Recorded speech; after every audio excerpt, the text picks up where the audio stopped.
Welcome to MBC News. I'm Dousa Dragonash, and my guest reader for this week is the marvellous, the Mal the Burns writer. Hi Mal, how's your week been? Fine, Dousa. Busy as always, but fine. And yours? You know what they say about fine, don't you?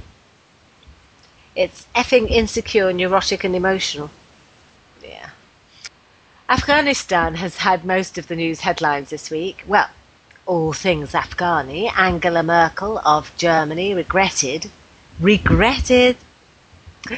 the losses of Afghani civilians in a US airstrike against 2 hijacked lorries, which resulted in civilian casualties and which involved German troops stationed there with NATO. Mr. Hamid Karzai is in the lead in the first rounds of voting in Afghanistan. However, the Election Complaints Commission are asking for audits and recounts based on their observers' reports of fraudulent activity around the voting stations. It has been seen as a victory so far that thousands upon thousands of people had voted in spite of threats and attacks made against them. A virtual world called Snow World has been developed by Hunter Hoffman of the University of Washington to enable burn victims to overcome their pain during therapy. Using immersion into a snowy wasteland or a snowball fight, it's hoped to give a viable alternative to the present use of opiates. The patients wear virtual reality helmets for a close immersive experience, and so far it has been found to give between 50% and a 90% reduction in pain-related brain activity in all 5 pain regions of the brain.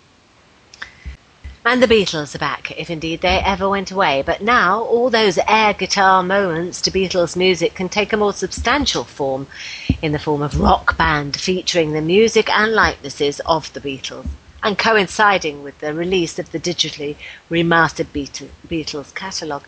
There will also be extra downloadable music allowed by the Beatles themselves for the game participants, which should boost sales, I'd say. I should think so, indeed.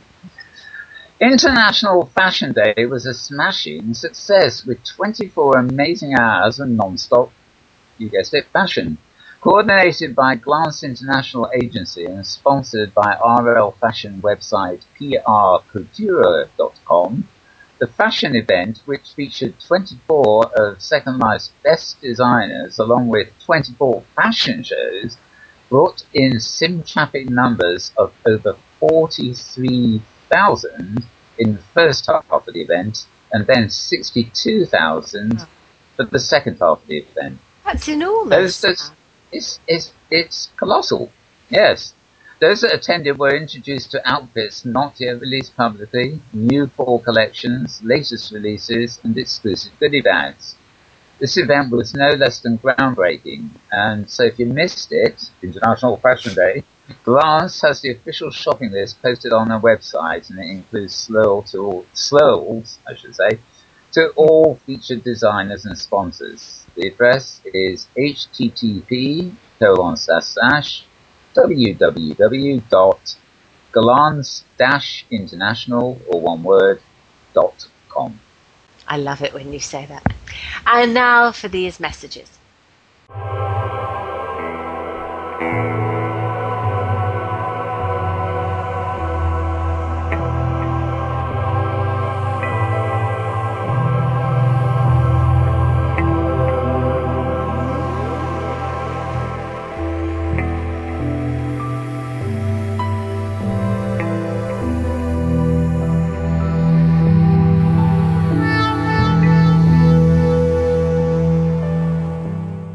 Welcome to ACE. Located in the B&T Holdings Sim of Venture Square, this uniquely constructed, transparent building represents the high standards, ethics, and accountability of the Incaviston Capital Exchange. Fully SLEC compliant, ACE is a real-to-life stock exchange, providing investor asset protection with the security and stability that you deserve. Functioning as an exchange and adhering to Linden Lab policy, ACE never pays interest on deposits. Our investors conduct business by trading stocks and earning dividends. We operate on 100% reserves and have no withdrawal limits.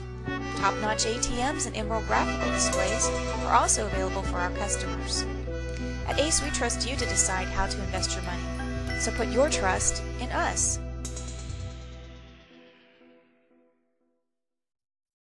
Rated T for teen.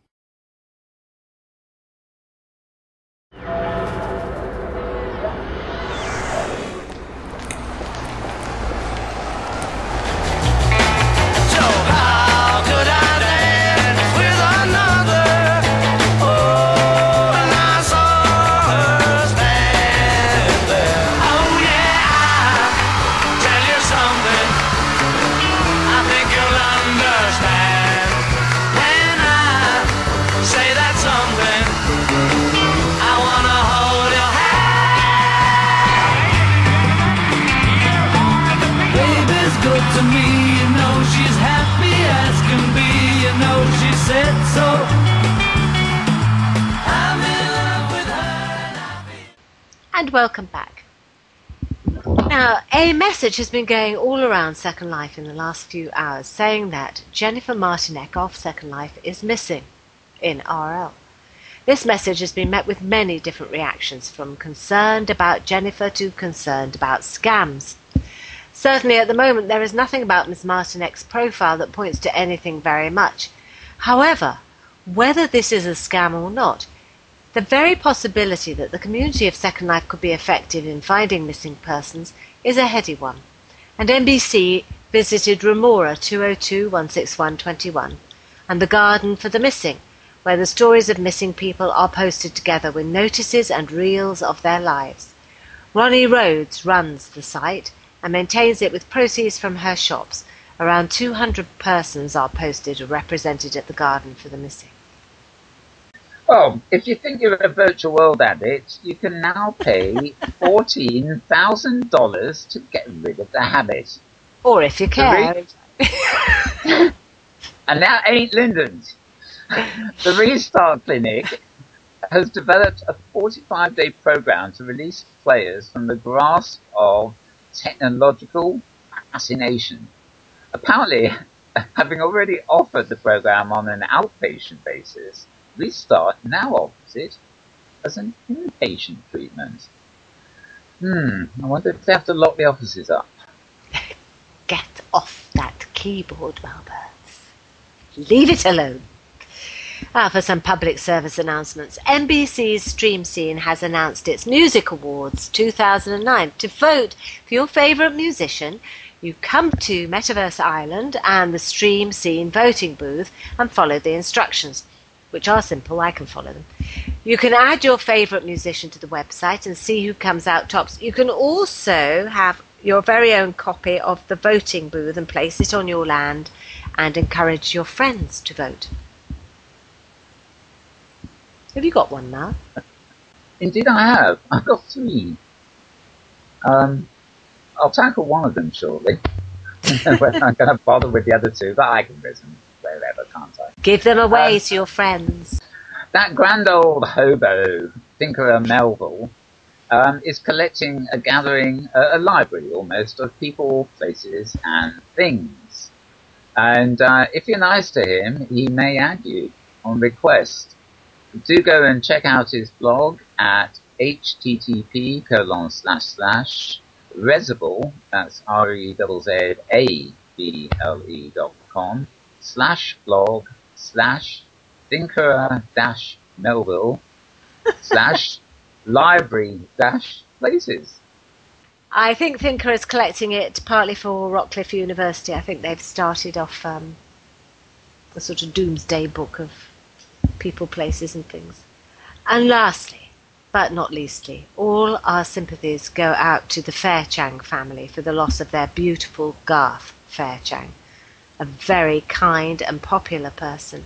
He will be very much missed, not least by MBC. Well, that is all for MBC News this week, so it's goodbye from me, Dousa Dragonash. And it's goodbye from me, Mal Burns. Off Take to care. search for a yellow submarine or something. Are we allowed to say that anymore on Second Life? Well, I was going to go out singing, but copyright issues make me think twice. I would have thought that was the least of it, actually, Mal. Thanks, Adrian.